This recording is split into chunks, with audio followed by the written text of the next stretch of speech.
Welcome, everyone. We're just going to wait another 30 seconds or so for people to join, and then we'll kick off today's webinar.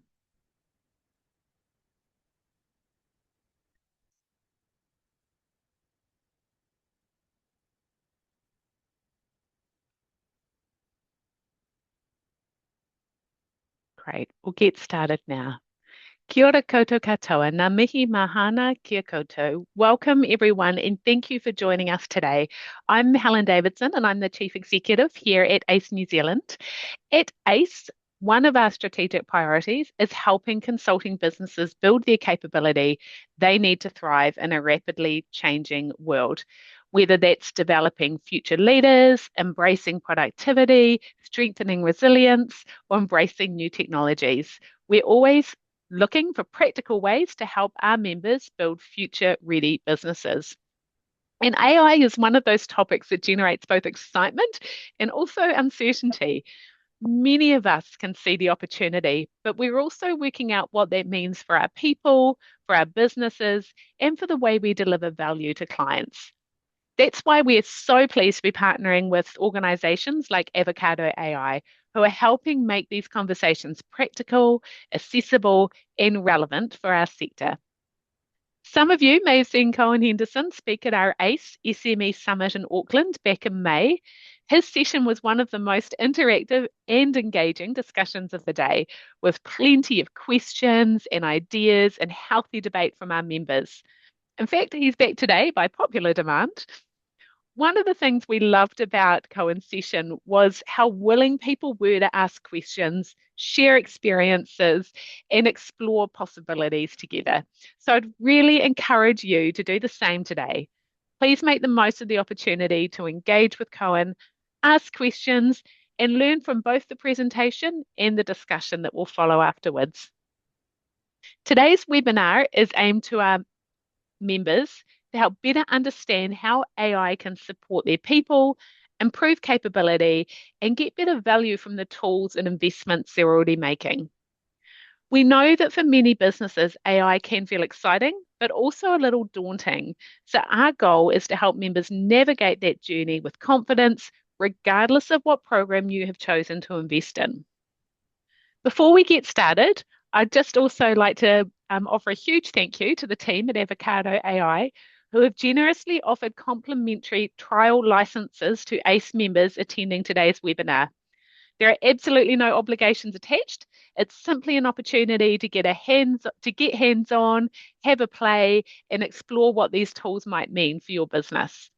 So if you'd like to take advantage of that opportunity, please feel free to reach out directly to Will Payne, who is Avocado AI's Business Development Manager. Will would be delighted to arrange a free trial license, I'm told, and answer any questions you may have. So we're going to pop Will's contact details into the chat and include them in our follow-up communications after today's session as well. So nā reira, thank you all again for being here, and thank you to Cohen and the Avocado AI team for sharing your expertise with us today. I'm now going to hand over to Cohen to get us underway. Thank you. Thanks, Helen. Appreciate that. Excited to be here, everyone. I know it was really cool attending the ACE Summit, however long ago that was now. The life's a bit of a whirlwind, huh? And it was really cool chatting with some of you about where you're up to with your sort of AI journeys, and sharing what I shared at that summit. So thank you for those that attended the summit and saw me and come to see me again, and see what I've got to say this time. And welcome to those who didn't see that session or didn't attend the summit. I'm not sure whether Will, our BDM, is able to jump in and say hi. He was just going to say hi quickly. Will, are you there?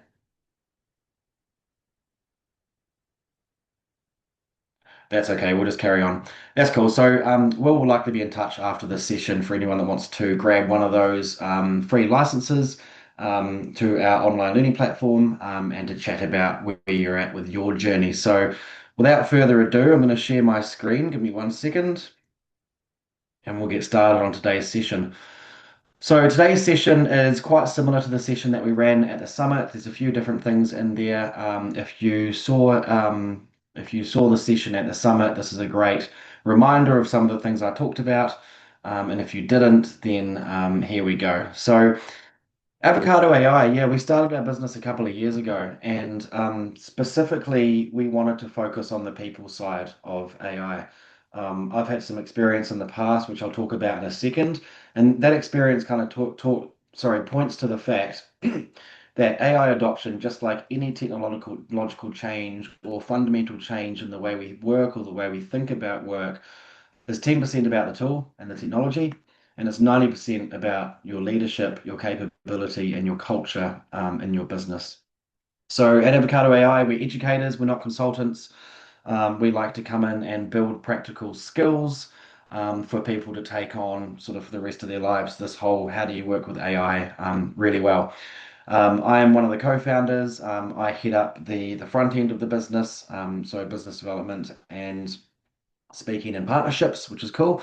And my co-founder, Tom Harris, he's the brains behind the operation. He's got a background in psychology and critical thinking, which is an interesting background to start an AI business, but it's actually proven really, really beneficial because it's all about sort of curiosity, psychology, and critical thinking, which is cool.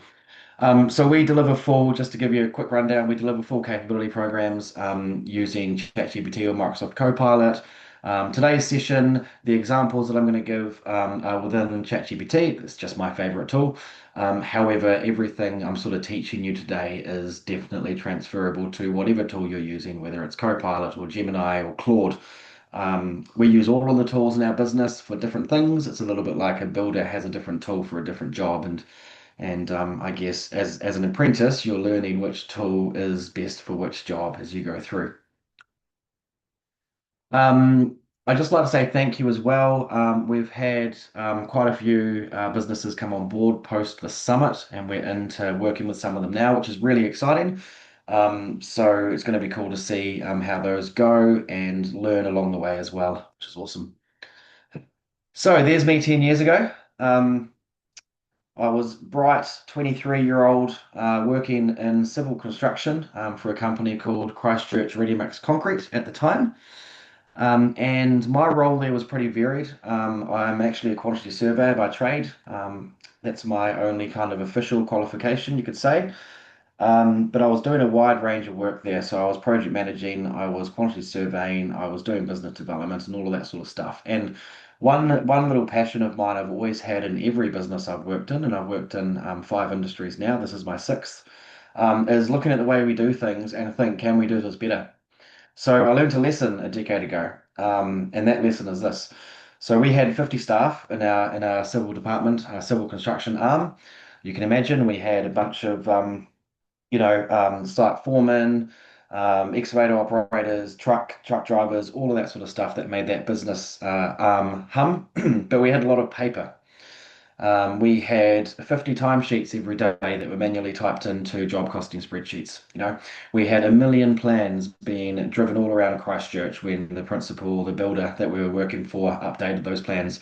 And then iPads came out. I got very excited about this opportunity because I started to think maybe we can reduce all of this paper and all of this admin if we just set up some kind of tool and give every site an iPad to run everything on. So I spent 6 months doing the behind the scenes stuff, so working on the tool. Bought the iPads, set up a software called GeoOp. It enabled everyone to log their timesheets electronically, which went straight onto the correct job costing sheet. It allowed the site foremen to access updated plans. It allowed them to take photos of variations, all sorts of stuff, which was really cool. And because I'd worked my way up this business from sort of labourer into a business development role at the time, I had a fairly good idea of how all of the different roles worked. So I thought I'd be sweet as.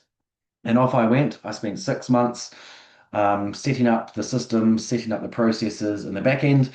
And then I rolled out these new tools to site. And that's when I realized, oh man, I've only done 10% of the work. I've got the tool ready, but I didn't bring anyone on the journey with me. And now I'm asking people to change the way they work. So I learned that lesson a decade ago, and it's really been coming through strong and growing this business. And it's a lot, that lesson, I guess, is the basis of how we approach things from a people perspective. So that's just a bit of relevant experience there from a decade ago. Something that I've been sharing recently is the shift in the market that we're seeing. So we've been around now for 2 years.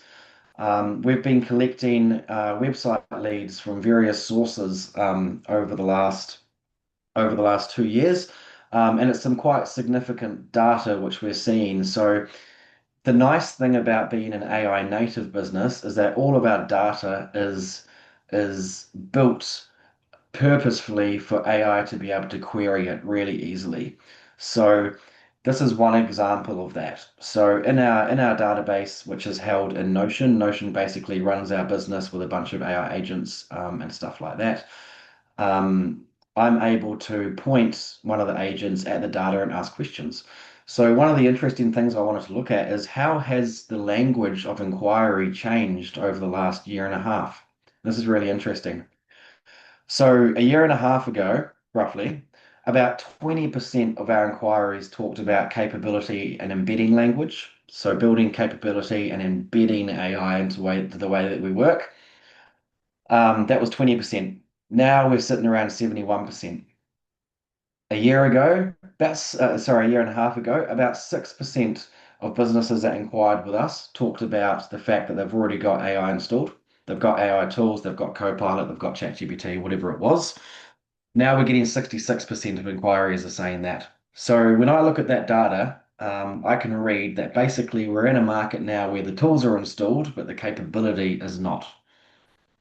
So that might ring true for quite a few of you. I'm sure that you've got your co-pilots turned on, maybe your IT provider sort of did AI for you by turning on your licenses, which is cool. But that's kind of that step one, right? That's me 10 years ago rolling out to site with new iPads and new systems. Now it's all about building the capability with these tools. The questions have changed as well, and this just gives you a bit of an idea of how the market is sitting. So there's been a real change in language in those inquiries too. So back then it was, what is AI? Which tool should we use? Can AI help this specific task? In other words, can you solve this problem for me? Can you run a workshop? Where do we start? Now the inquiries are much more around, hey, we've already got Copilot, we've already got ChatGPT. We've realized that we need some capability and confidence. Actually, we need to get our leaders aligned. We need safe, practical use, and we need to get beyond the pilots and actually change the way we work. So that's really cool for us. You know, we've been talking about the people side of this for 2 years now, and it kind of is feeling for us out there that people are now understanding that. You know, they've had the tools for a while, nothing much has changed. They're wondering if they're squeezing the most out of the tools or are they just using them to summarize emails, you know? So I like to share that data because that's direct data from what we're seeing, and it's sort of quite interesting to see, you know, where do you and your businesses sit in that language. So before I get practical, just a couple of things that we talk about is that, you know, getting AI to stick and change the way that your business operates, there's two capability engines realistically. You've got the leader side of it, and then you've got the team side of it. So in leadership at a very high level, and we run 3-month programs with leaders to try and get this into place. You've got to model good use, set those directions and guardrails, and create technical and psychological safety. So the technical side is what everyone tends to get right. It's what their IT team, whether that's internal or external, will set up for them. In other words, you don't want, you know, one of your employees being able to see what the CEO's salary is, you know, and there's been lots of cases, particularly in the beginning of AI, where, you know, especially with things like Copilot, those guardrails weren't set up correctly. The psychological safety is an interesting one that we do a lot of work with leaders on, and that's around actually, this is a technology where people need to get things wrong in order to learn how to get them right. You know, they need the space and time in their week to remove themselves from the day to day, learn about this stuff, and experiment. You know, that's the only way that you can get anywhere with AI. When it comes to the teams, it's really important that they can practice on real workflows. There's a lot of AI noise out there. One side of it is tools. There's a lot of tools being developed. And on the other side of it is there's all these kind of like, come along to this workshop and we'll fix your business with AI overnight. And that's an interesting thing because people go along to them, but they can't actually practice with their own real workflows. So it doesn't kind of hit home. So that's an important thing. Got to build shared use cases and assistance. So this is around sharing what's working, the use cases that your team is coming up with each other, and building shared assistants as well. So, most of our clients, for example, might end up building an assistant that's an expert in the brand and tone and how the business speaks about itself, so that anything major that's going externally gets run through the assistant and it does its tweaks to make sure it's on brand. And the teams also have to apply judgment, share wins, and improve habits. So, applying judgment is one of the most important things with AI. When we start with businesses, we see a lot of lazy AI users that are pumping out work really, really fast, but they're not applying their judgment. And that's a risk to the business because AI is a great BS artist. Um, Sharing the wins is also really important. Before we come along, often there's, 10% of a business, a few people that are off doing amazing things with AI, but all of that amazing stuff is siloed within their own workflows or their own heads or their own tools. It's about sharing that stuff and then improving the habits over time. So learning to use AI really well isn't something that you can do overnight. We're still doing it 2 years in. And in fact, just a few weeks ago, we took our BDM world to the next level with AI use. And quite literally, he threw out his keyboard. So he can do his entire job from start to finish with his voice, just basically managing agents that does stuff for him. So it took us 2 years to get to that point, even though we're an AI native business. So there isn't an overnight fix. It's all about sort of building those habits over time and helping your team understand where it can be used well. So access to tools, which we've seen in those stats, is kind of widely recognized now, becomes adoption when both of these engines move together, which is really important. A Spark is not a system. So some of you on the call might know who James Clear is. I really like his stuff. I really like his 1% better mantra. I try and apply that in all areas of my life, and that applies with AI use as well. If you can get your business becoming 1% better even every week for a year using AI, you're going to be in a great position in a year's time to do so. So, one-off workshops like this one, for example, can create curiosity. They can create, I'll give you a few practical tips to take away to improve your use. But real capability within a business comes from repetition, real work, and lots of feedback as well. So let's get practical. I've got two outcomes from today's session, similar to at the summit. Apologies, I am running through the same example that I ran through at the summit. I think it landed really well. So for those that have seen the example at the summit, just follow along. A good refresher for those that haven't, that's awesome. So I've got two outcomes from today's session. One is that people leave a little bit more curious to go, oh man, I need to set some time aside to learn about this stuff. Um, it's funny, I heard at one of the other conferences I did, the M2 Summit here in Christchurch, one of the speakers got up and said, people that are really good at learning are going to do really well over the next few years. People that are not good at learning had better learn how to learn.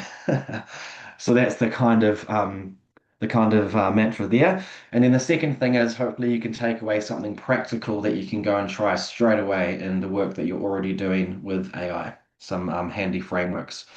We're only going to scratch the surface today. It's just a quick blitz to get you curious and give you something useful to try. We're going to have a look at a prompt framework and custom instructions. So, prompt framework, how we approach giving AI what it needs to do a really good job for us. We're still hearing a lot of, I don't think much about AI because it gave me a rubbish answer. Usually, it's how you've framed your problem to AI that is the issue, not the AI itself. Custom instructions, so how can you set up your AI, whichever tool it is, at a high level to behave in a certain way for you every single time? Reusable assistants, easier than they sound. So if you're finding yourself going back to AI to do the same thing over and over, it could be weekly, could be monthly, could be every day. How can you set up a reusable assistant to do that more efficiently and faster? Tasks and internal information assistance, we'll cover those as well. And then just touch on the phone app and some everyday use cases. I am totally addicted to using AI on my phone rather than my laptop. I like pacing, I can't sit still. I live quite close to the beach. Quite often I pop down to the beach for half an hour during the day and I just ramble a bunch of stuff off and I get a whole bunch of stuff sort of off the blank page or progressed in my thinking, which is cool. So just a bit of an icebreaker. Why is this photo both great and terrible? So the prompt to create this photo was two business people shaking hands. So I'll just give you a second to think about it, and then I'll rattle off the common responses. So usually it's things like they're the same person. They are two middle-aged white men in suits. It's a good thing because they've got the right amount of fingers. You know, when AI first came out, there was all the wrong fingers going on. But basically, this is just showing you that AI definitely has its biases, and you only kind of learn those biases over time with using it. So it's just something to watch out for.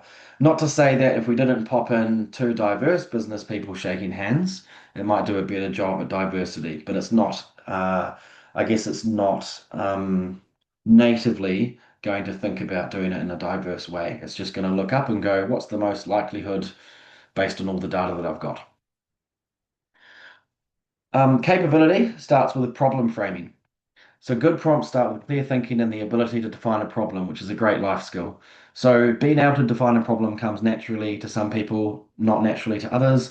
A large percentage of our book, and I ran the stats just the other day, actually about 16% of our clients, it's our biggest group, is in the engineering and sort of adjacent construction advisory services. And that's probably because you guys, being in the realm that you're in, are really good at problem solving, right?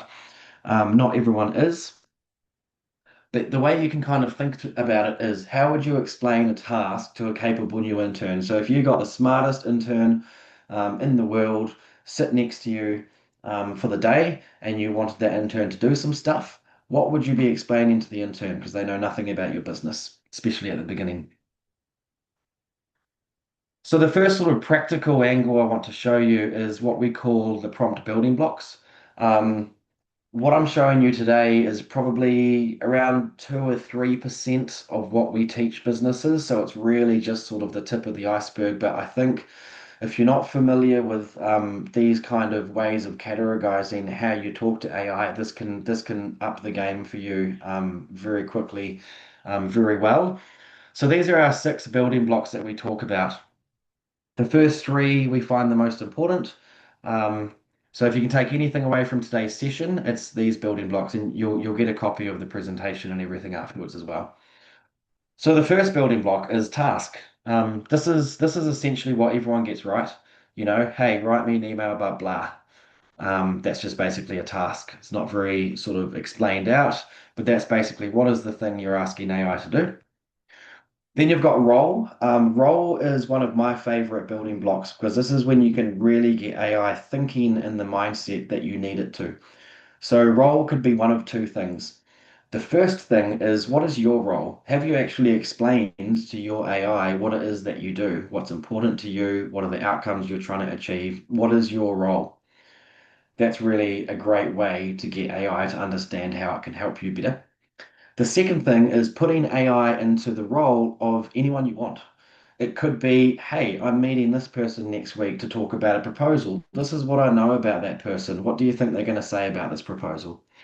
It could be putting it into the role of your audience. So if you do any marketing in-house, for example, I am always putting AI into the role of our audience.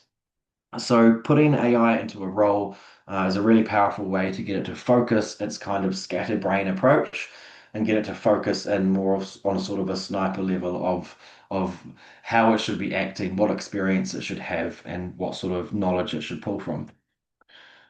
Context, this is basically anything else that the AI needs to understand to get your job done. And this is the one that most people don't go deep enough into to help AI understand what it is you want to get done. So I'll give some examples in a second. Limitations, this is like putting the blinkers on.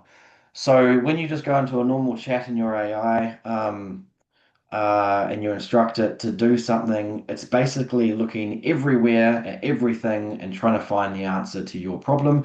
When you limit it, it helps it focus all of its energy during that engagement with it on a particular place. So, for example, a limitation could be, "Hey, only look in this file in SharePoint. Hey, only look at reputable government websites. Hey, only look at these building standards." It could be a limitation could also be, hey, don't waffle, keep it to one page. so you're limiting how much the AI is working. Format, so seems self-explanatory, I want this in bullet points. I want this as a SWOT analysis, I want this as a safety brief, but it can also be things like, hey, I want this to be able to be read by someone with dyslexia really easily. Or it could be, hey, I'm actually going to grab what you write and I'm going to pop it into XYZ software. So can you make sure you format it so it copy and pastes nicely? What sort of format do you want it to work in? And then reasoning, which is one of my favorites. So the easiest way to explain when you're asking AI to reason is, for example, back in school. Maths was my favorite subject, and the reason being is that I could work out a maths problem and then I could work it backwards to make sure I had it right. The other cool thing about the way maths works is if you remember in exams, you had a maths problem and you'd have to show your workings or your reasoning, right, to get to the answer. And the reason for that was so that your teacher could see where you potentially went wrong. So if you got the wrong answer down the bottom, but you started to go wrong up here, then the teacher would be able to explain to you, hey, you actually started to go wrong here, which is why your answer is wrong. Same thing with working with AI, but you're the teacher. So when you ask AI to show its reasoning, it will very quickly become apparent where it went wrong. And usually it's because it doesn't have enough context, or you haven't given it a key piece of information, so it's assumed something. So asking it to show its reasoning is really powerful. There's a whole bunch of examples here, just of a few of the speaking events I've done in the last couple of months. You're going to get a copy of this afterwards, so if any of these are interesting for you, then you can jump in, click, and then check out the actual examples. But we're going to go through an example now. So as I said, today I'm going to be working in ChatGPT. It's funny because when we look at what we teach people, 80% is actually nothing about the tool. 80% of what we teach can be used in any tool. And then the other 20% of what we teach is sort of tool specific, whether it's ChatGPT or Copilot. They're all pretty much very similar. You've got a chatbot, you've got ways to connect resources, and you've got various sort of assistants you can set up. So today's example is engineering specific. And what I'm going to do is I'm going to show you a basic prompt and the answer. And then I'm going to show you a built out prompt with those prompt building blocks. So you can get a bit of an idea of what can go into those blocks.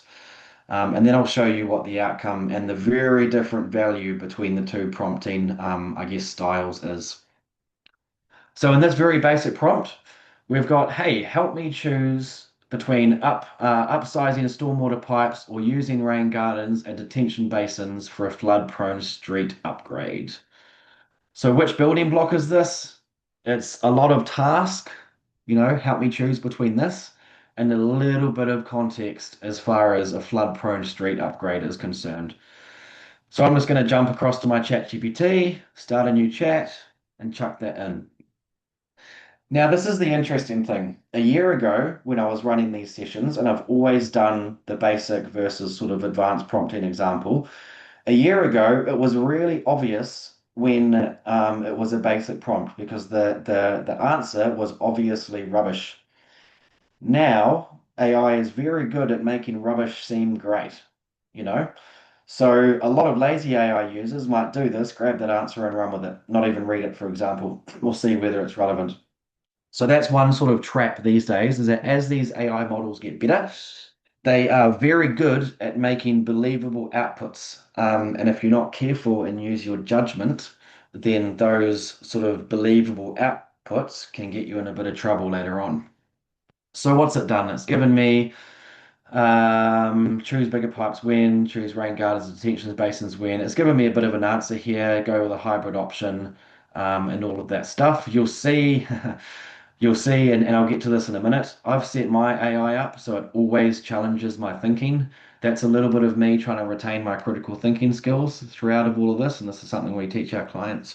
It's very easy to give all the thinking across to AI, so it always gives me a challenge to my thinking, which is interesting. So that's the basic prompt and its answer. And I'm not going to bore you with reading it all, but I'll give you a comparison afterwards so you can sort of see what the value difference is. Let's start building this out now. So, if we were to build out that prompt to be a little bit more relevant, and again, you'll probably be sitting there reading this going, oh, yep, and then I could add more context there, or actually that role could be slightly different for a problem that I've got, but you're going to get the idea of building out a prompt. So here we've got task, compare two stormwater upgrade options and recommend which one should be explored first. Role, you are a senior consultant helping a small New Zealand council make an early stage infrastructure decision. Context, the project is a flood-prone residential street. The council is comparing underground pipe sizing and distributed rain gardens and detention basins. The council cares about capital cost, maintenance, disruption during construction, consenting risk, climate resilience, community acceptance, and whole of life value. So already you can see that we've really started to shape what we want the AI to concentrate on.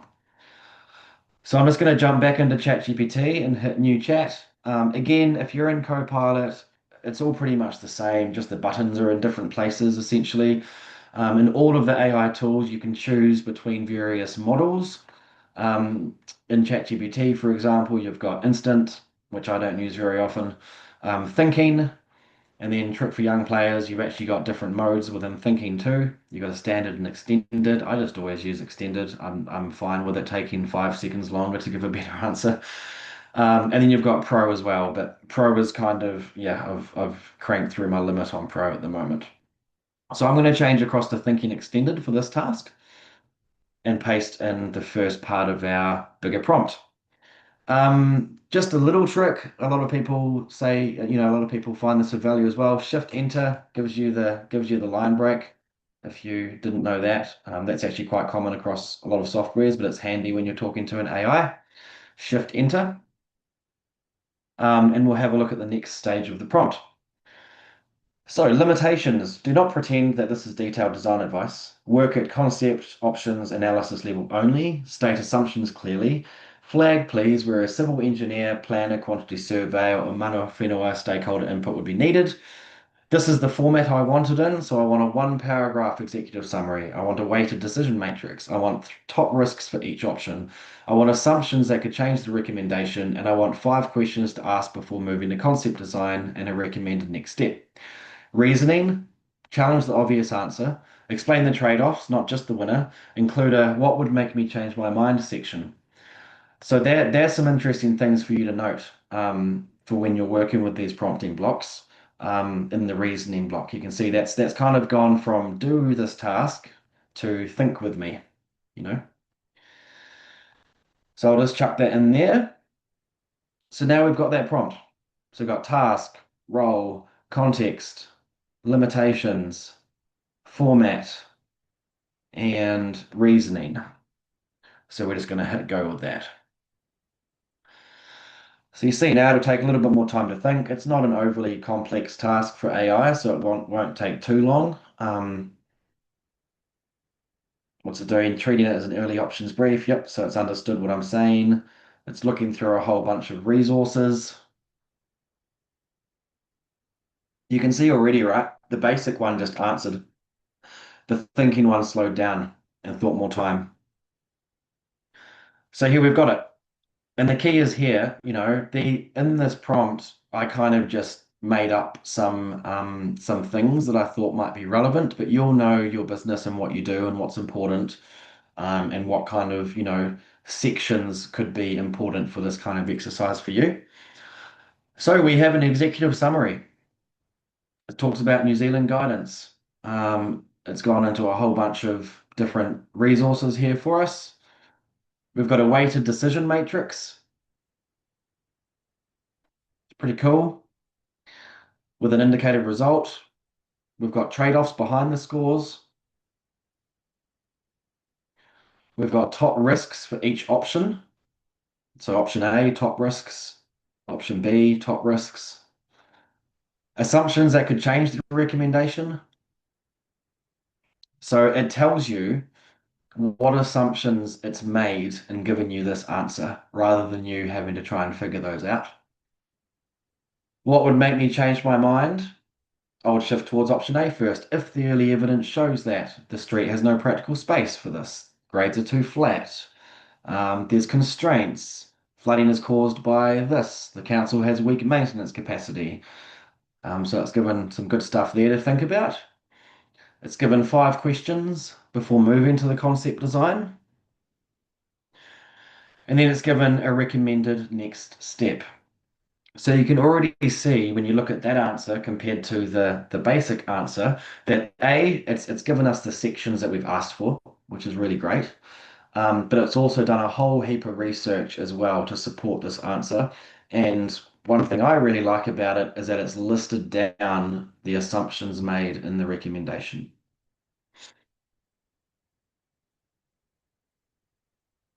So you don't have to write those labels forever, the task, role, context, etc. In fact, I don't really type to my AI anymore. I've figured out that I can talk much faster than I can type. And when I talk, I just naturally give much more context. When you type, you're kind of filtering all your thoughts that are going on in your head through your fingers. Humans weren't actually designed to type, we're designed to talk.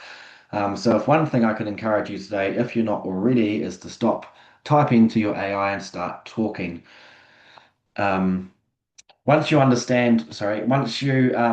sort of understand all the pieces and it's become a bit of a habit, you can just write or speak naturally. You'll like, for me, for example, when I'm using AI, I just kind of naturally go through those various things like, hey, this is what I want you to do. This is the role I want you to have. Here's all the context. Keep it to one page. This is the format I want. And can you just explain to me your reasoning behind it as well? So it kind of starts to naturally become this way that you just talk with AI and you get great results. So this is the key piece really. So very different value from the outputs of each of those prompts. The basic prompt, hey, it looks finished. It gave a recommendation. It lists the obvious pros and cons, but it may favor the familiar option. It might miss hidden delivery risks, and it just really helps someone answer faster. With the better prompt, it actually supports a better decision. So it's comparing, cost maintenance disruption. It's testing. It's thinking about the consenting and delivery risk. It's separating those assumptions from facts. AI is very good at making assumptions seem like facts. It challenges the obvious answer, and it shows what would change that recommendation. So I think it's far more useful in that particular example. So basically, the basic prompt creates the answer, but the better prompt creates an options assessment. And that's really the difference between using AI to pick faster or write faster or respond faster and using AI to think better before deciding. So hopefully that's useful. And yeah, really, these building blocks are just a really great way to start figuring out how to get better out of your AI. It's usually when people say they didn't get a great answer, usually it's down to the fact that one of these building blocks wasn't covered or it was covered sort of poorly. So we're just going to do a wee exercise, and I realize that I can't interact with you guys too much on this one. So I'm just going to highlight a section and just have a think about which building block it might be, and then I'll give the answer. So as a great writer, role, write a Slack announcement about our office being closed for maintenance next Friday. Task. Include a reminder to update statuses. That would be a little bit more context. Don't be formal, keep it short. Limitations. Write his bullet points. Format. After you've written it, consider if there is anything confusing in it. And that's your reasoning block. I'm just going to have a quick look in the chat and make sure there's nothing there. No, we're all good. Cool. Sorry, team, 2 seconds. Just managing my Zoom. Okay, there we go. Yeah, cool. So let's just dive into the reasoning block a little bit. So it's really any time that you're asking AI to be thoughtful, not just do a task. What am I missing? That one is so key. I use that lots. So whenever I'm doing any piece of significant work, whether it's to go externally or whether it's maybe on an internal strategy or whether it's maybe trying to decide between options, I always ask it, what am I missing? And it will come back with a big list of things. And usually there's a nugget or two of gold in there, which is really useful. Explaining, so which option is best, but why?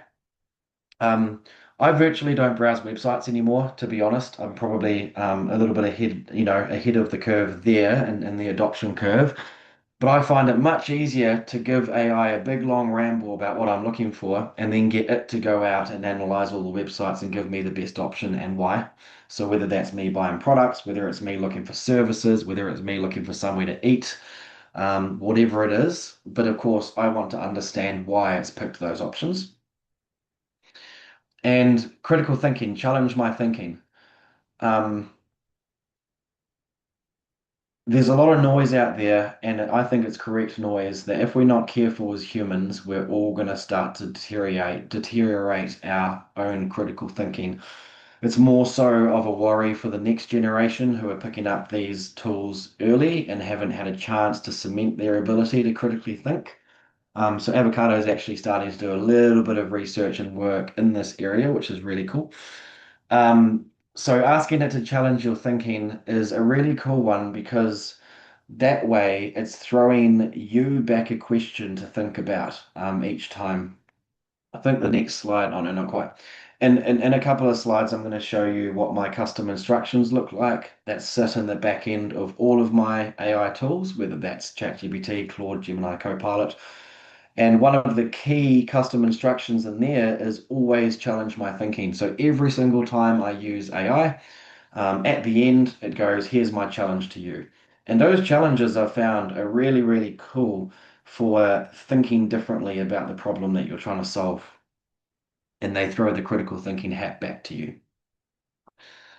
So we'll just pause for 3 or 4 minutes.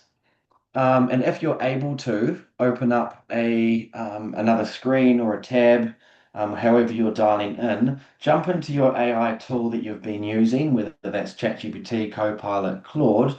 Just open up one of the prompts that you've done, copy and paste it into a new chat, and just add a little bit more of this. So maybe add a role if there is a role missing. Maybe add some more context. Now you've kind of seen the kind of things that fit under context.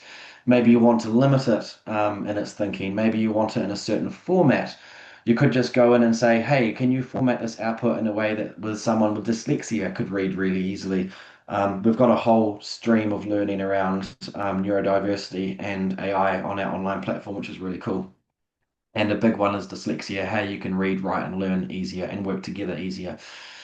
Or you might like to go into one of your chats and just ask it to show its reasoning for that. So I'll just pause for 2 minutes and let you go and have a wee play with that. And then we'll come back. Feel free to chuck anything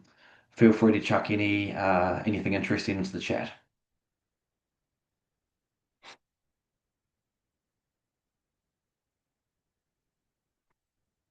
But I'll give you 2 minutes and then I'll be back on.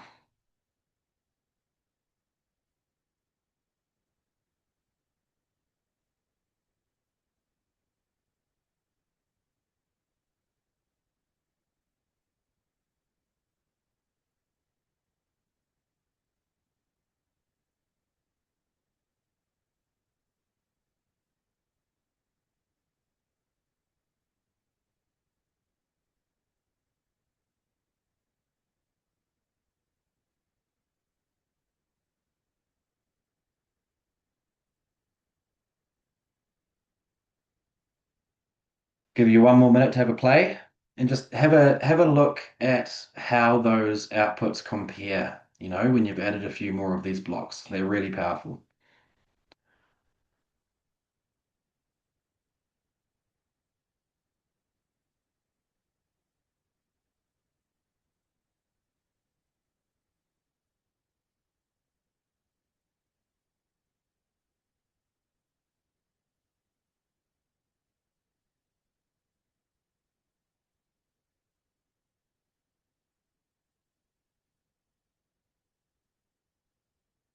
Okay, cool. Hopefully, some people got some great outputs, and you can start to see how shaping your prompts using these building blocks is a really great way to kind of cover the key aspects that your AI needs. As you go through your AI learning journey, the funny thing is that you need to give less and less of these. For example, within my ChatGPT, which is my main brainstorming hub, I kind of use ChatGPT for brainstorming, Claude for reviewing, and then Copilot whenever I'm working with anything in our SharePoint. I've got a bunch of projects set up in my ChatGPT, and each of those projects has custom instructions with context in the background. So, for example, I've got an events and speaking project.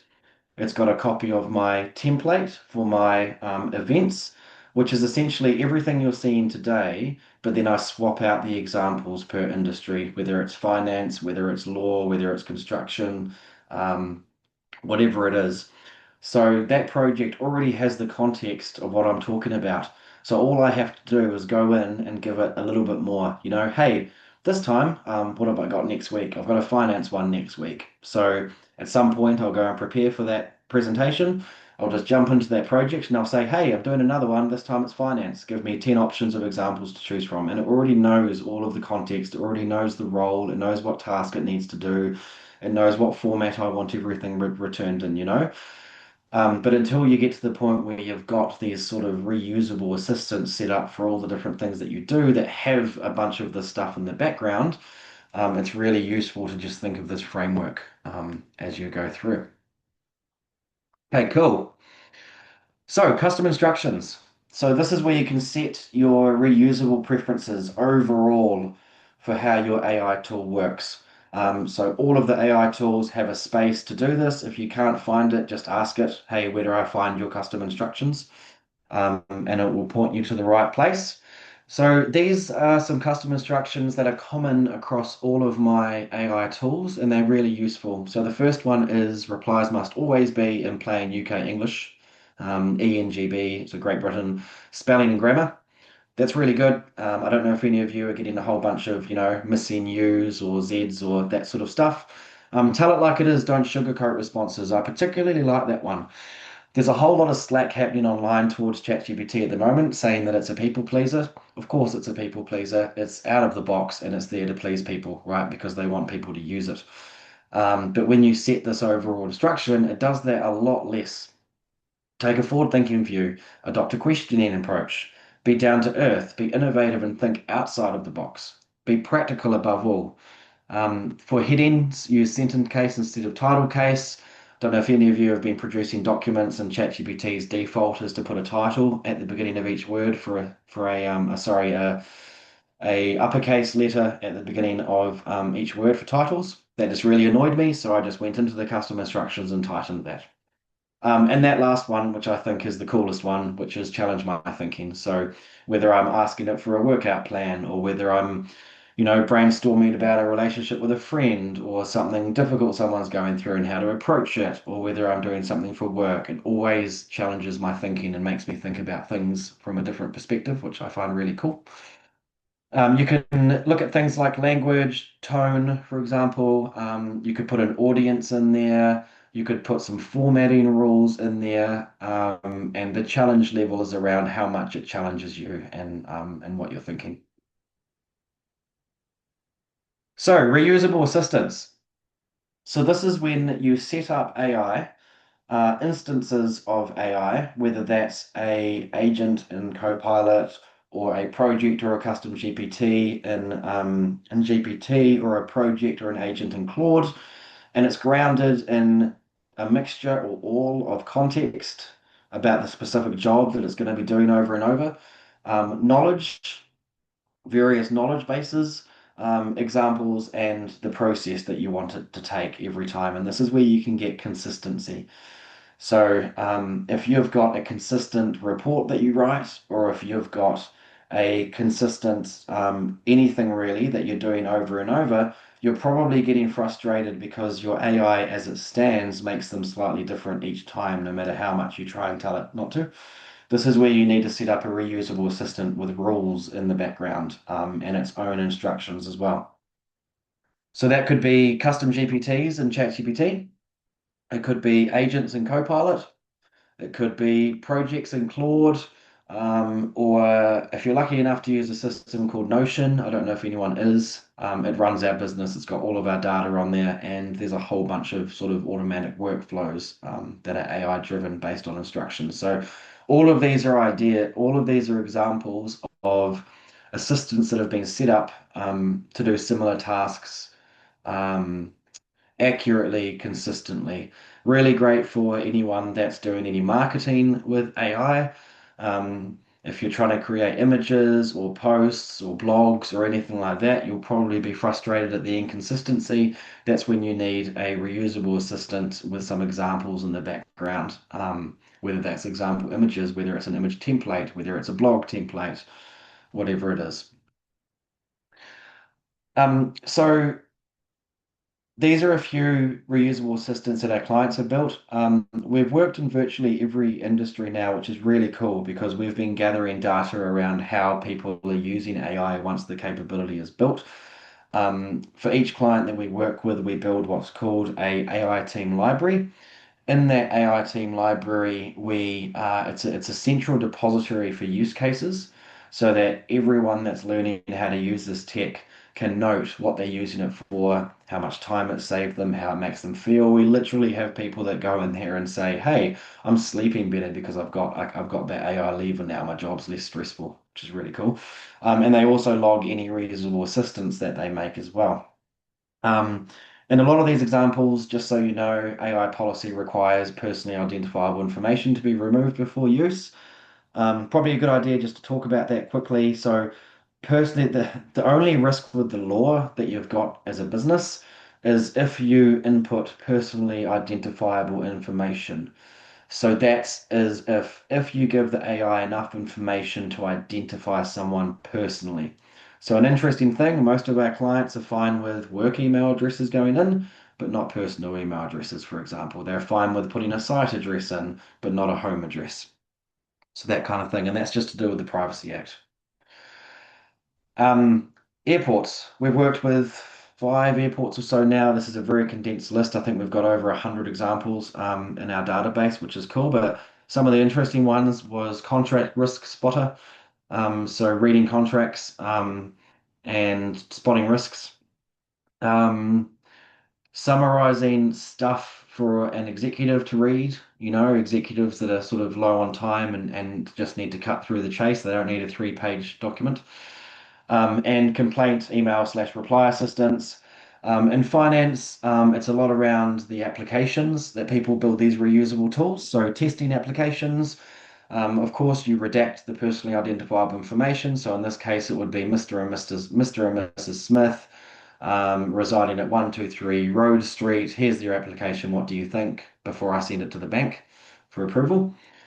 Bank statement reviewers, policy information bots. I'm going to come back to the policy information bot because I think that's something that could be useful for virtually every business. Construction. Some of the key ones in construction, which is more relevant to you guys, are things like this: building standards assistance. So they build an assistant that has all of the building standards in the background, and you can query it, you know, with your voice. Hey, we're looking at this project in this place, or we're doing this thing. Can you please check out the building standards and give me some direction? It'll look through the countless PDFs and documents that you guys probably look through a lot, and it will come up with a contextual answer referring to the right place in the standards. RFP builder, so that's tendering, putting prices in, things like that. You'll find that a large portion of every single tender that you go for is actually just the same information regurgitated. So they usually end up building one of these, and it means that every RFP that comes through gets thrown through the assistant first. It does all the boring stuff, and then the human does the exciting stuff to tailor it to that particular RFP. And then knowledge-based assistance as well. So this is things like council requirements and all of that sort of stuff. Anywhere where you're having to sift through a heck of a lot of knowledge regularly to get the answers that you want. there should be an AI tool sitting on top of that knowledge, and you can build them just within whatever platform you're in. Marketing, things like landing page specialist, content performance specialist, brand and tone assistant. Marketing is all about two things, in my opinion. I spent a couple of years in digital marketing, and one one is consistency of marketing to a specific brand and tone for your business. It's where AI can be really useful. And the second thing is, especially in the digital world of marketing, it's all about analyzing data against your campaigns. Um, so that's where this can become really powerful. You build a bot that can analyze the data and it can tell you how to shape the marketing in the future. And I'm sure that there must be some businesses on here that have sort of an internal marketing person that could really leverage some of this stuff. Role playing. We're going to build a reusable assistant together in a second, but I just wanted to talk about role playing. It's one of my favorite things to do within the business and in my personal life as well. So this is using AI to practice conversations before they matter. And this is really cool. Christchurch Airport was one of our first sort of, what do you call them? First sort of larger clients a couple of years ago. They came on board because they loved our approach of focusing on the people and the capability. One of the coolest things that they did right at the beginning is their executive team started using AI to practice conversations with key stakeholders before they went and had the meetings.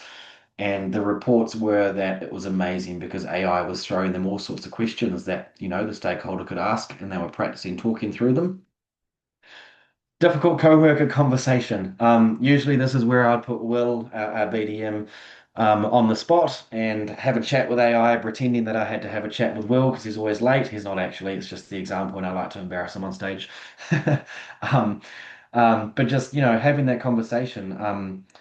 I am an empathetic person, so I generally handle these kind of conversations pretty well, but there are heaps of leaders out there that aren't. So if they know that's not a strength of theirs, they can go, hey, I've got to have this really difficult conversation with XYZ. I'm not naturally an empathetic person, so can we just practice this to make sure I do get some empathy across?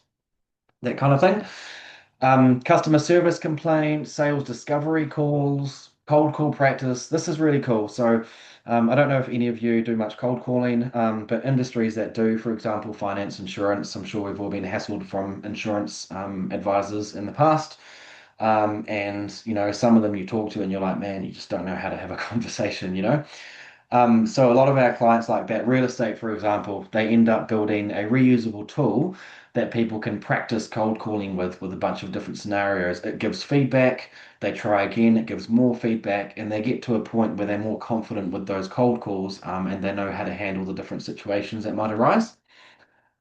Prepping for a client meeting. I quite often do this, depending on who the client is. We've been doing some work with four sort of government agencies recently, and this was really useful for me to just chat, to just understand what makes them tick, what's important, what kind of language are they used to, that kind of thing. Interview preparation. And then the fun one, and this is my favorite one, and I won't get sidetracked too much, but this is my view on AI in schools. How cool would it be if we could teach our kids how to put, and I do this all the time, how to put AI into the persona of a historical figure, um, or an expert perspective. So in the school example, how cool would it be if you had a 15-year-old, right? They're doing a history paper. The lazy 15-year-old with no education around how awesome AI is would probably get AI to write the paper. And unfortunately, these days, schools are finding it harder and harder to determine if something is AI written, you know? Um, However, imagine if they were taught how to put AI into the role of someone in history. I've done Buddha, I've done a Kiwi nurse overseas during the war. I've done a Kiwi teenage soldier training in Egypt, asking them about how their day is going, what's their day to day. I won't get dragged too much into this side of it. Apologies, but I do get passionate about it because it's such a cool way to understand and interact with historical figures. Or expert perspectives. So people like James Clear, if there's anyone whose book you've read, for example, you could ask AI to become that person based on all of the data that's out there on the internet and have a chat with them. Hey, James Clear, you're the 1% man. I want to get 1% better about this thing in my job. how could I break this up into easy steps? Let's have a chat about it. So anyway, I've spent enough time on this. I just really love doing this, and I'd encourage you to go and try doing this as well. If you don't know how to use sort of voice mode with whatever tool you're using, just ask it, hey, how do I use voice mode with you? It'll step you through how to do it. So let's actually build a reusable assistant. We're going to take the prompt that we had earlier, and we're going to turn it into a repeatable workflow. So this is something you can capture and use. So if you're chatting away with AI, you've solved a specific problem or you've done a specific piece of work, and then you're like, actually, this kind of work comes up quite a lot. I need to build a reusable assistant. You can literally just say, hey, take this prompt that we've used and turn it into instructions for a reusable assistant. That's you getting AI to program AI, right? I never write the instructions for the reusable assistants myself. I'm not an expert at doing that, but AI is, right? I just need to give AI enough context to know for it to understand the job that the reusable system will be doing. So for our example, I've built out a little bit more of a prompt, which is this here. So take this prompt we are working on and turn it into reusable assistant instructions. The assistant should help New Zealand engineering and consulting firms compare early stage project options. The user will provide a project context and 2 to 4 options. The assistant should ask only for missing information that materially affects the assessment and then produce a concept level options assessment with a weighted decision matrix, risk flags, assumption check, trade-offs, questions to ask, and recommended next actions. Make it practical, cautious, and plain English. It should not pretend to provide final engineering design advice, right? So we're just going to grab that, and what we're doing is we're getting AI to build AI. Just going to grab that and go back to my chat GPT. And again, it's a very similar pathway if you're working in something like Copilot, but in that case, you'll be setting up what's called a Copilot agent. In this case, we're going to be setting up a custom GPT. So I'm just going to go back into this chat where it did all of this work about the stormwater upgrade options. And I'm just going to chuck that prompt in here, which basically says, hey, take all of this we're working on and turn it into yeah, reusable assistant instructions. And I've already read this out, but this is what it's going to do basically. It's going to help New Zealand engineering and consulting firms compare early stage project options. I'm just going to put across a variety of situations just to make sure that it doesn't build a assistant for me that is purely for stormwater. You know, I want this to be the high level assistant for all of this stuff. So while that's thinking, and here's the beauty about AI, right? You should sometimes when I'm working, I might have 5 Claude tabs open doing different things, 5 ChatGPT tabs open doing different things. Could be my ADHD, I don't know. I can handle that, I guess. But it's quite cool because you can set something to work, come back to it, which is where I find a great deal of efficiency with using AI. So in ChatGPT, and again, you're looking for agents and Copilot, really the same thing. The screens even look the same. You've got this GPTs part here on the left. So if I click into that, you've then basically got, once it loads, a whole bunch of custom GPTs that people from around the world have made that you are able to jump into. So for example, here's one that my co-founder Tom made, cold call replay, a role play bot designed on Jeremy Miner's approach to help you get better at cold calls. Jeremy Miner is like an ace sales guy from America. He's got a really good empathetic approach. I really like him. And basically I'm able to, anyone's able to practice that. There's our practice difficult conversation with an employee, which a lot of our clients love. But anyway, and then there's a whole bunch of other ones here. So there's a kind of off the shelf, here's a scholar one, here's a scientific literature one, here's a data analyst, a professional writing coach. There's all these cool ones that you can try. The thing is, if you're using one of these ones off the marketplace, just be very careful what information you give it because it's not secure. It's not the same as you using your own AI environment. So what we're going to do is we're going to go over here and hit create. Pretty simple. And then up here shows the back end. So you've got two options, and what we're doing to remind is we're building a reusable assistant to help in those early stages of decisions with projects, just as the example.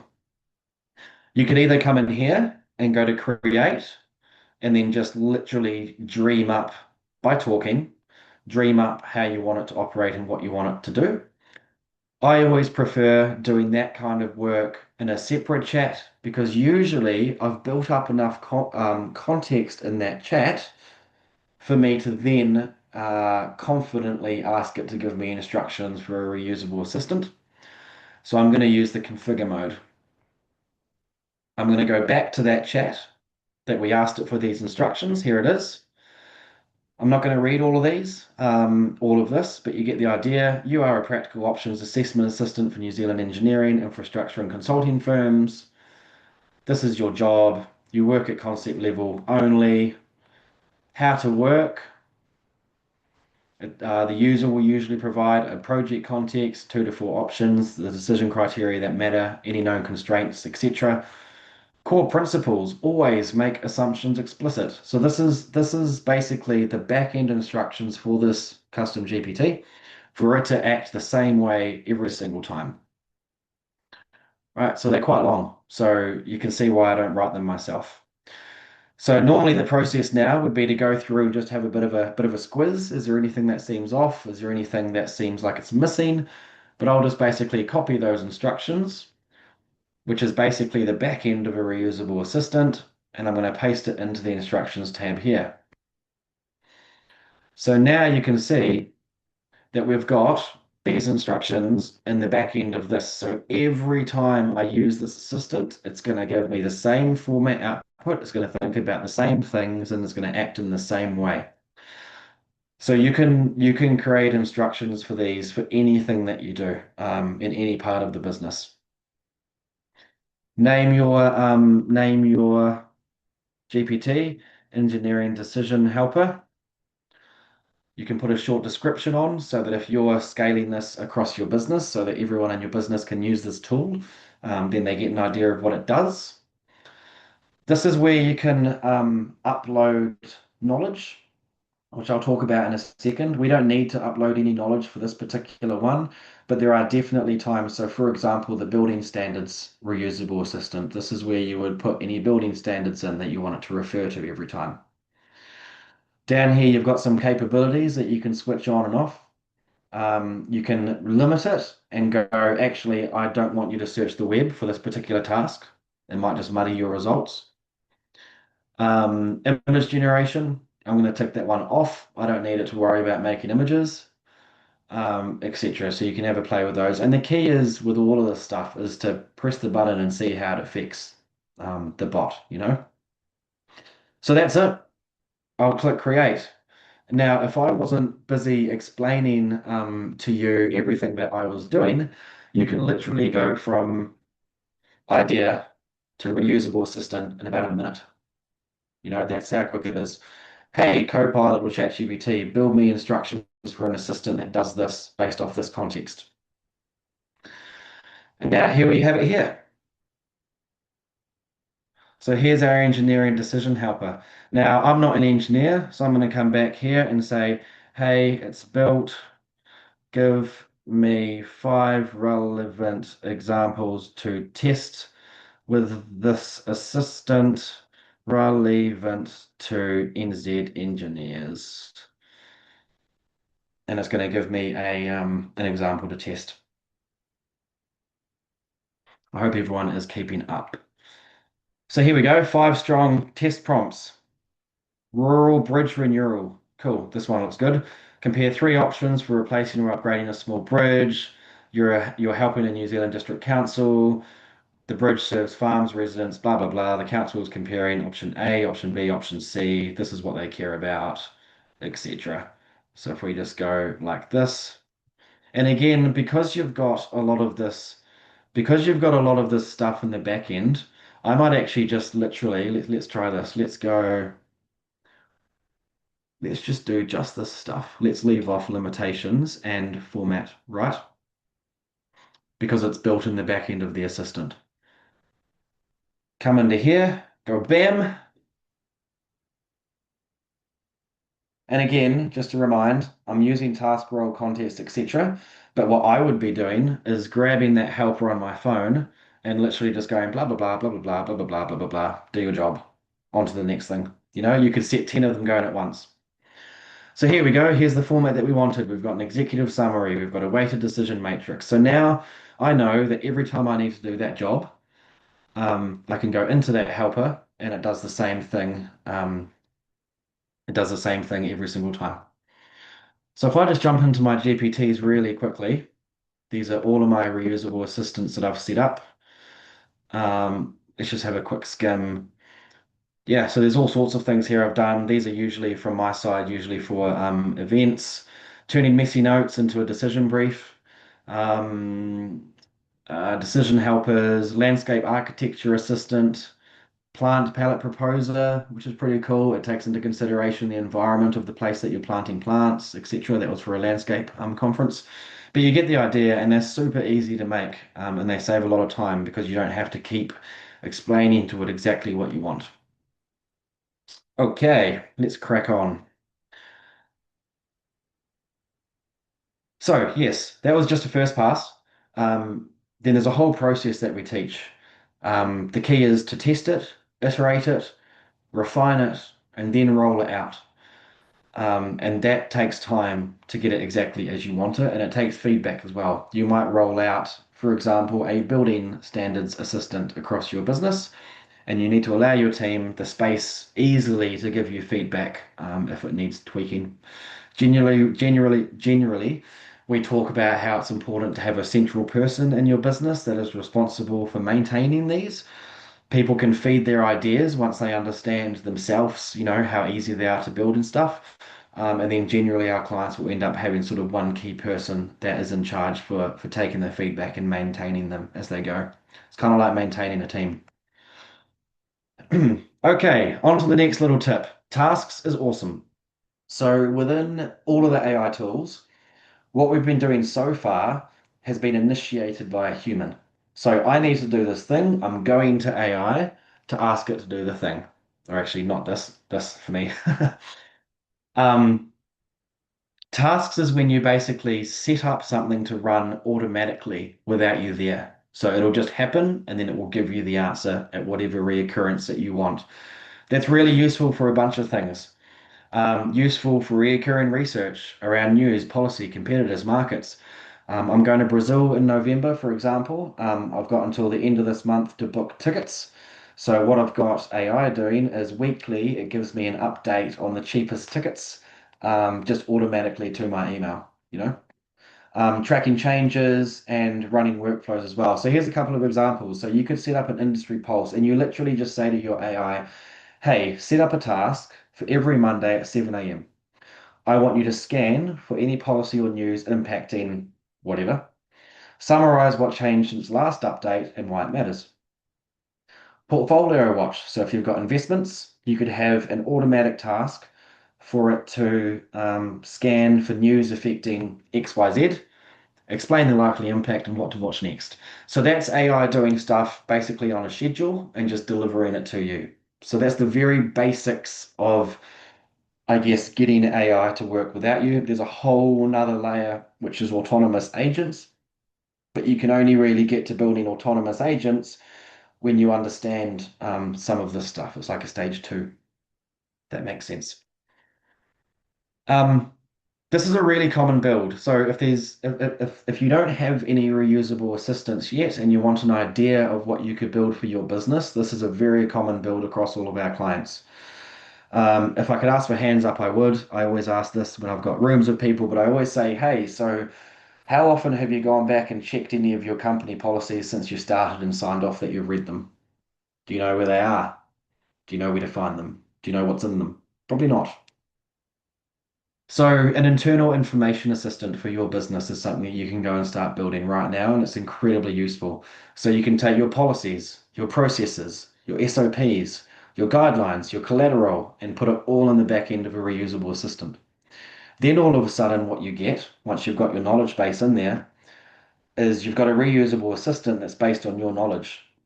And you can get useful answers on the fly. Find the right policy. Hey, this has just happened. What's our policy on this? boom, it gives you the answer. You don't have to go looking for it. Hey, I've got this question. It answers those common questions. Check a process. Hey, so I'm up to this part in a process. What's the next stage? Drafting from approved language. You might have your brand and your brand and tone guidelines in there, for example. Get some consistency in how everyone is, I guess, externally showcasing the business, you know?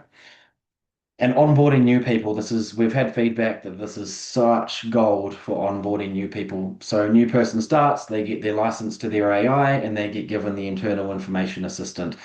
If someone isn't available to answer a question about a process or a policy or the way we do things here at this business, they can ask the assistant. That saves a lot of time, right? I'm sure all of you have probably onboarded new people in your career, and it takes a lot of time with a lot of questions that they come to you for. There could just be a central depository of information they can tap into whenever they want. So, good knowledge bases don't just store information that no one looks at ever, they make it usable.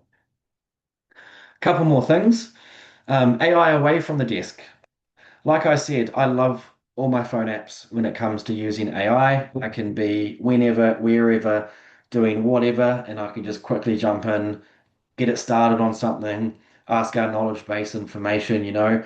I said earlier that our BDM world doesn't use a keyboard. That's because our ChatGPT is set up and all of our data is accessible. So our Google Drive is connected. That's where all of our course collateral is on. So if Will gets a question on the fly, hey, do you cover this in your course? He can just ask, you know, because our course is constantly updating every couple of weeks as things change. So quite often here in the sales side of the business, we don't keep up to date with all of those changes that are happening with the delivery team, but we can very quickly query that. It's connected to our Notion. In our Notion lives our CRM. I got rid of HubSpot a couple of months ago and I built our own CRM with my voice in about half a day. And it's built around Will and how he works. It's the most efficient machine you've ever seen as far as a CRM is concerned.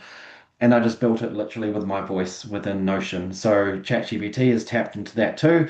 So at any point I can query it, Will can query it.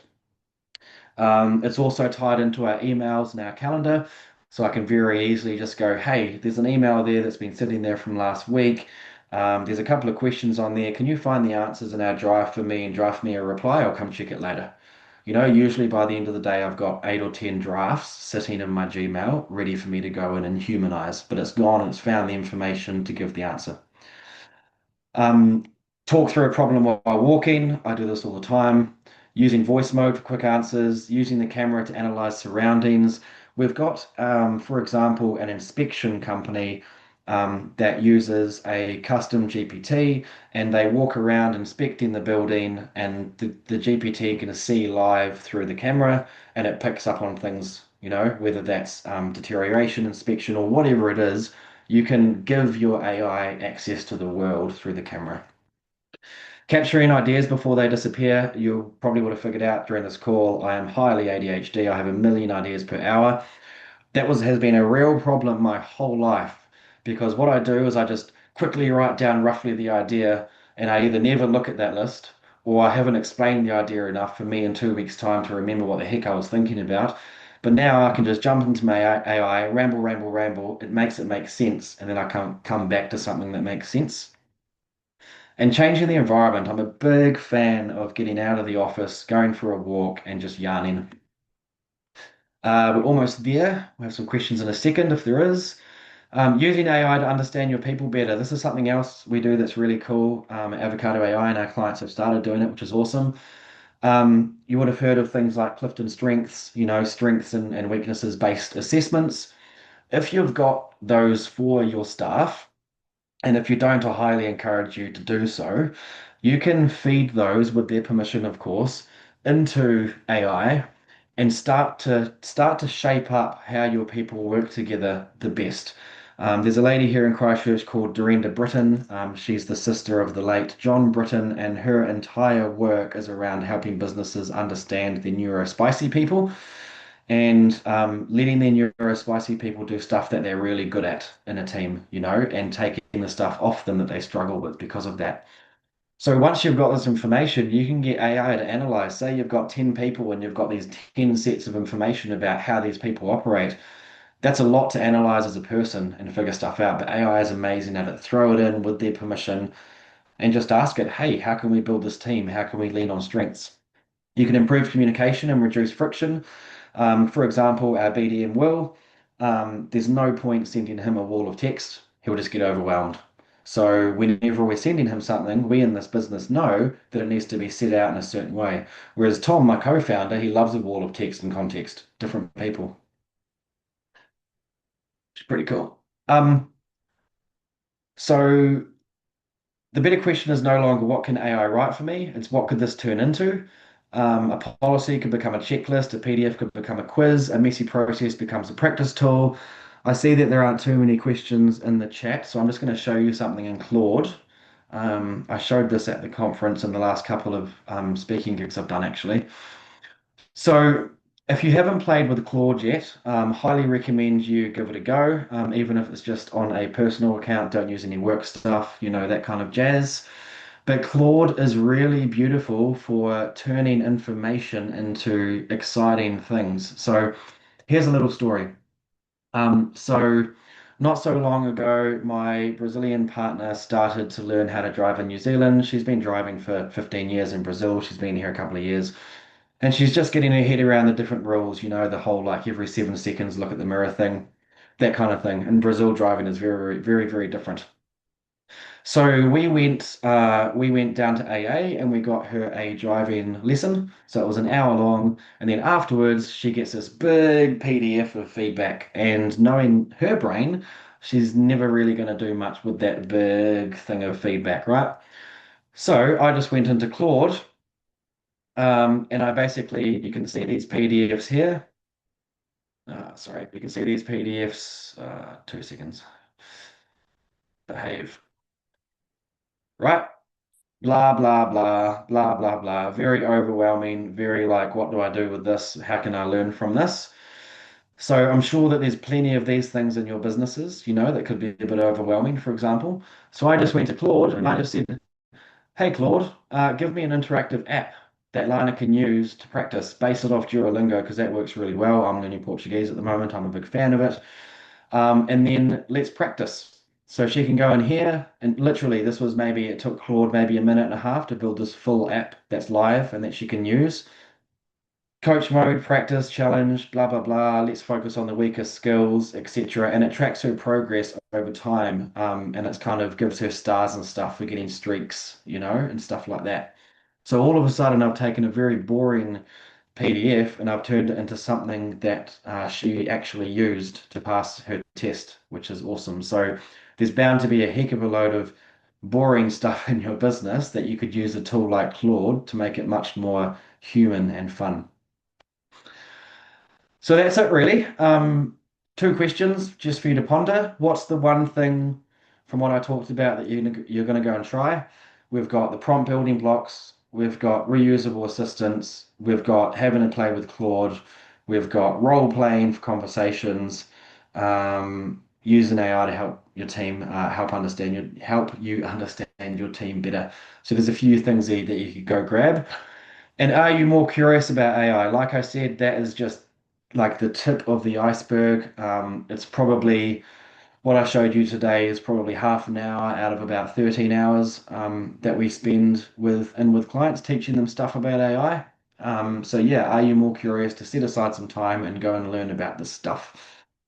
As Helen said at the beginning there, we've got a few of our licenses for our online platform, which are it's a supporting platform for our facilitated stuff we do, but it's also a good way for you to test our approach. So if you'd like one of those, please do hit Will up and he'll be able to grant you one into checking it out. That's me. Kia ora, thank you, Cohen. That was amazing. I it was following along so intently. And I think that the sign that there are no questions is not because of lack of curiosity or interest, but people are sitting holding this information. And like I think is it as Nate has written in the chat, just like so excited to go and try this stuff.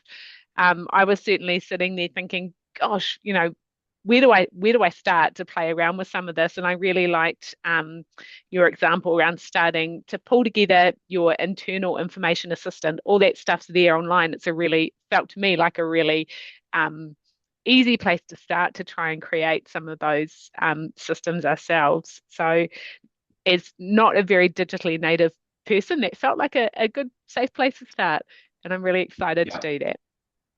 So, totally. And it's funny. It's funny, Helen. It's all of the non-techie people that get the most out of AI. yeah. Yeah. So wonderful. It's been a lot of information. We don't have any questions, so I will wrap up. But a massive thank you to you, Will, and the team. It's just been such a great session. The session has been recorded, so if you're online, we will be sharing that out to you so you can watch it again and go through those examples more slowly. We have the wonderful offer from Cohen and the team around the licenses for people on the webinar today. So do take advantage of that. Reach out to Cohen and Will with any questions or support you need. And we're really delighted that you joined us today. So thank you so Mhm. much. Ka kite and enjoy your afternoon. No worries. Thank you. See you, everyone. Okay, take care. See you.